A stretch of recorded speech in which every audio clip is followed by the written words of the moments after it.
बिहार के मुखिया नीतीश कुमार कभी एनडीए तो कभी महागठबंधन के साथ सरकार बनाते रहते हैं। ऐसा हम इसलिए कह रहे हैं क्योंकि जब बिहार में चुनाव हुआ था उसके बाद नीतीश कुमार ने महागठबंधन के साथ सरकार बनाने का फैसला किया और उसके बाद कुछ समय तक उन्होंने सरकार चलाई और सब कुछ ठीक ठाक रहा। अचानक खबर आई कि नीतीश कुमार महागठबंधन से अलग होना चाहते हैं और हुआ भी वही। महज कुछ घंटों में ही नीतीश कुमार ने पाला बदला और इस घटना को उन्होंने एक बार नहीं बल्कि 2 बार दोहराया। ऐसे में सवाल उठना लाजिमी है कि आखिर नीतीश कुमार के साथ तालमेल में कोई कमी है या फिर नीतीश किसी के पाले को भरोसे में नहीं लेते। हालांकि इस पूरे घटनाक्रम को अगर बारीकी से देखा जाए तो एक बात बिल्कुल साफ हो जाती है कि नीतीश कुमार बिहार के सियासी समीकरण को अपने हिसाब से चलाना चाहते हैं। दरअसल बिहार में आरजेडी और जेडीयू के बीच तनातनी बढ़ गई है। बिहार की राजनीति में रुचि रखने वाले लालू प्रसाद यादव की बेटी रोहिणी आचार्य के मैसेज डालने और हटाने से मामले ने तूल पकड़ लिया है। देर रात तक सीएम और राबड़ी देवी के आवास पर गहमा गहमी जारी रही। नीतीश को मनाने के लिए लालू ने उन्हें फोन भी किया, पर नीतीश कुमार का गुस्सा सातवें आसमान पर है। अब इतना तो तय है कि बिहार में कोई बड़ा राजनीतिक परिवर्तन जरूर होगा, पर अभी ये सस्पेंस बरकरार है कि परिवर्तन किस तरफ का होगा। यानी नीतीश कुमार की पार्टी जेडीयू ने भी अब आरजेडी से अलग होने का पक्का मन बना लिया। अलग होने पर उसके भाजपा के साथ जाने की भी संभावनाएं प्रबल हैं। इसीलिए कि जितनी सरगर्मी आरजेडी और जेडीयू के खेमे में है उतनी ही बेचैनी भाजपा में भी है। गुरुवार को दिन से शुरू हुआ राजनीतिक ड्रामा देर रात तक चला। पटना से लेकर के दिल्ली तक बैठकों का सिलसिला जारी रहा। बैठक के राष्ट्रीय अध्यक्ष जेपी नड्डा और भाजपा के बिहार प्रभारी विनोद तावड़े और केंद्रीय गृह मंत्री अमित शाह के साथ बिहार के भाजपा नेता कभी अलग अलग तो कभी एक साथ बैठक करते रहे। पटना में सीएम और पूर्व सीएम राबड़ी देवी के आवास पर बैठक में जुड़ते और बैठते रहे। सभी आगे की रणनीति बनाने में मशगूल है। भाजपा ने राम मंदिर के नाम पर जिस तरह से देश भर में हिंदुओं में एक नई लहर पैदा की है, उससे विपक्षी गठबंधन की चिंता स्वाभाविक है। सिर्फ अल्पसंख्यक वोटों के जरिए नैया पार होना बेहद मुश्किल है। नीतीश कुमार की राह अगर इंडी अलायंस से अलग होती है तो इसका कितना और कैसा प्रभाव होगा, कांग्रेस का मंथन इसी पर होना है। बिहार में नीतीश के अलग होने पर समीकरण का अंदाजा तो सभी को है, पर ये किस रूप में सामने आएगा, असल मंथन इसे लेकर के ही होना है।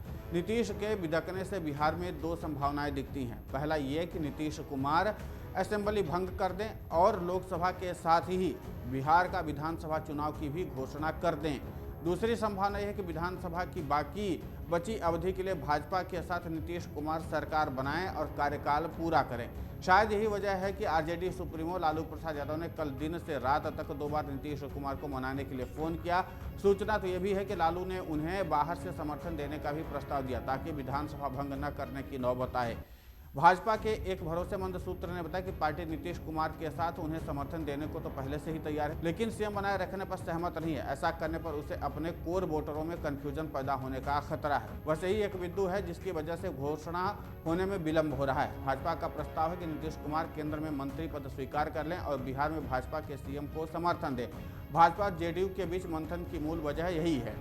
भाजपा का दूसरा प्रस्ताव यह है कि नीतीश कुमार असेंबली भंग कर चुनाव का मार्ग साफ प्रशस्त करें और भाजपा जेडीयू मिलकर के लोकसभा और विधानसभा का चुनाव लड़ें। अब नीतीश को भाजपा के इन दोनों प्रस्तावों में से किसी एक का चयन करना है। नीतीश कुमार भी कह चुके हैं कि वे कोई फैसला राज्य के हित में लेंगे।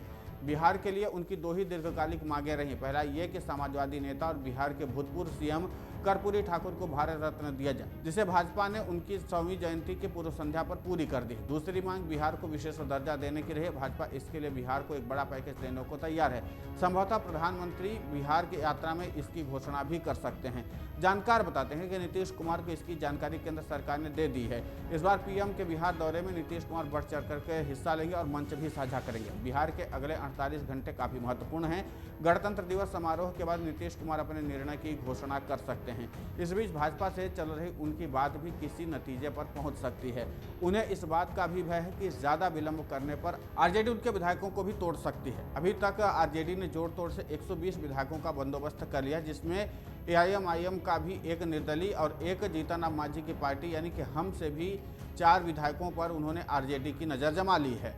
अब इस तरह से उसके पास 120 विधायक होते हैं, फिर भी 2 विधायकों की कमी हो रही है। विधानसभा अध्यक्ष अवध बिहारी चौधरी आरजेडी कोटे के हैं, उनसे भी लालू ने बातचीत की है। यही वजह है कि नीतीश कुमार अब अधिक इंतजार करने की स्थिति में फिलहाल नहीं है। अब ऐसे में देखना यह होगा कि आखिर क्या होता है। बिहार के मुख्यमंत्री जो है नीतीश कुमार, वो एक बार फिर से एनडीए गठबंधन में शामिल होते हैं या फिर बीजेपी की तरफ से दिए गए प्रस्ताव में बिहार में एक बार फिर से पुनः विधानसभा चुनाव का मार्ग प्रशस्त करते हैं, ये अभी भी यक्ष प्रश्न बना हुआ है। अगर आप ये वीडियो YouTube पर देख रहे हैं तो हमारे चैनल को सब्सक्राइब करें और बेल आइकन को दबाना ना भूलें। अगर आप Facebook पर ये वीडियो देख रहे हैं तो हमारे पेज को लाइक करें।